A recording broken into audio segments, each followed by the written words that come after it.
everyone, this is Akib Surti. Welcome back to the series of lecture on automobile engines. So today we are going to practically demonstrate the parts of engine such as engine block and engine head. We are also going to discuss about its key components. Fine. So let us start with the basic construction of engine. As we know that engine is classified or it is demonstrated into three parts. First, that is engine head. Second, that is engine block, and third, that is about crankcase and oil sump. Okay, now let us start with the first part, that is your engine head.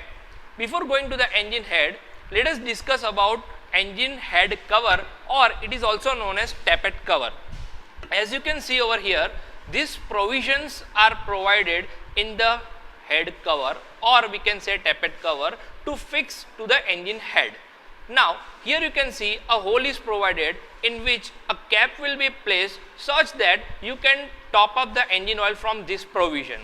Now as we invert this part, you can see a step, or you can see a gallery over here. In this gallery, the rubber ring is provided or the rubber seal is placed such that the oil or the lubricating oil from the engine doesn't leak out of the tappet cover.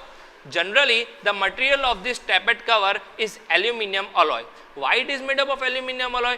A reason behind is that due to the reduction of the weight. There is no static or dynamic load acting on it, only the force of the lubricating oil will be acting on the inner surface. So this is all about the tappet cover. Now let us start about engine head. See, this engine head, you can see over here, these all are the rocker arms. Here this is the block. These blocks are necessary because when you put the camshaft in this bore, these blocks are needed to fix this camshaft. Okay, this is the rocker arm. Now you can see there are two valves, one that is inlet valve, second that is exhaust valve. Now if we invert this engine head, you can see the combustion chamber. Over here, this area is known as combustion chamber, and in this part you can see one that is inlet valve, another one that is exhaust valve. Now how to demonstrate or how to bifurcate which is the inlet valve and which is the exhaust valve? So to bifurcate which is the inlet valve and which is the exhaust valves are having smaller in diameter and inlet valves are in bigger diameter. Here you can see a tip of a spark plug. So this portion of the head is known as combustion chamber. Now moving on to the side view, if you see the side view, these studs are provided. Why these studs are provided? Because here the provision for manifold is kept. Now when the manifold is fixed over here, nuts are provided such that you can tighten this manifold. In between that, in between manifold and head, a gasket is provided to prevent the leakage of the gases. One side there will be the inlet manifold and another side that will be the exhaust manifold. As we know that valves are operated by means of camshaft. So let us demonstrate the camshaft. This is the camshaft. You can see this step is known as journals. Journals are provided such that the camshaft can be locked into its position.